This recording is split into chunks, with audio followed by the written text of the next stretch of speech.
Welcome to Wayforward. Come on in and we'll take a look at DuckTales.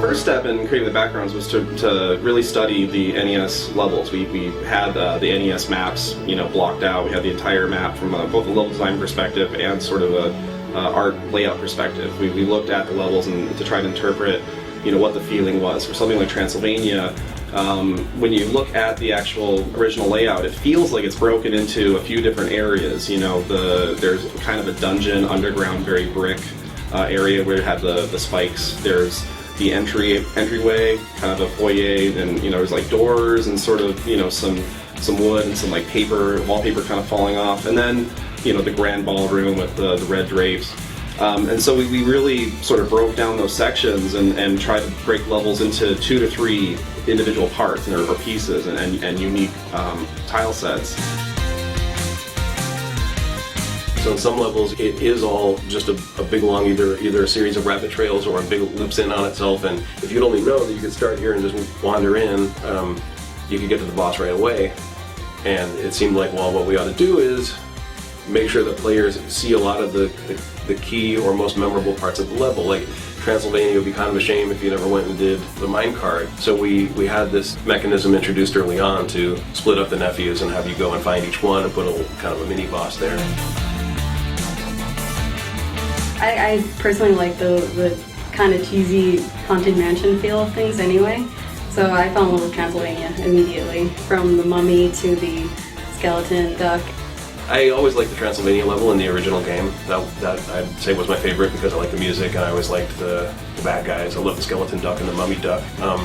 So I kind of gravitate towards that in the new game too. When we were first developing concepts and the look of the environments, we were having a hard time with our internal concept artists really trying to nail the Disney style.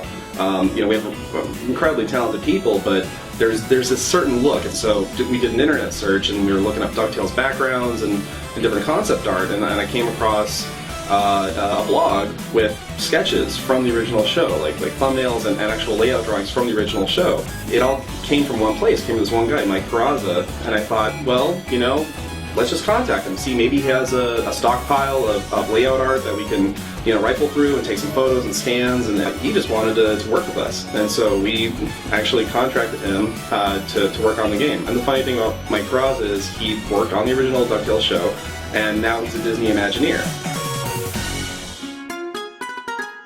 For the backgrounds, it was literally like taking, images right from the show and getting to convert them into these 3D environments.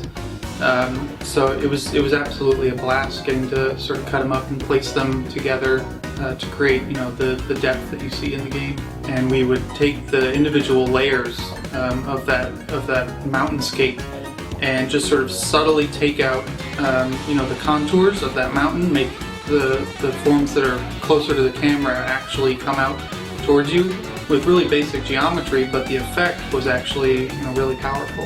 We have an employee who worked at Disney Television as a background painter for 10 years. And so after Mike Peraza would do the layouts, we would give it to our background painter, and he would paint the backgrounds to just look like the show. And he had DuckTales open in the background. We're watching the original episodes like while he's working on our DuckTales painting. So we started, rather than just with a concept, we started with what would be a finished background painting for the show, with every detail meticulously painted. It's funny, it ended up being very similar to the way old cell animation was done, with multiple layers for the backgrounds to start scrolling. So all the paintings are as high quality as you would do for something that would be completely flat and traditional, like some of the past 2D HD games we had done. But starting with these giant paintings, we had very large textures. So we're really pushing the limits of some of these consoles and how much texture memory they have with all the textures and all the frames of animation and the particle effects and and the result is amazing with this game running at 1080p and 60 frames a second. It's just spectacular.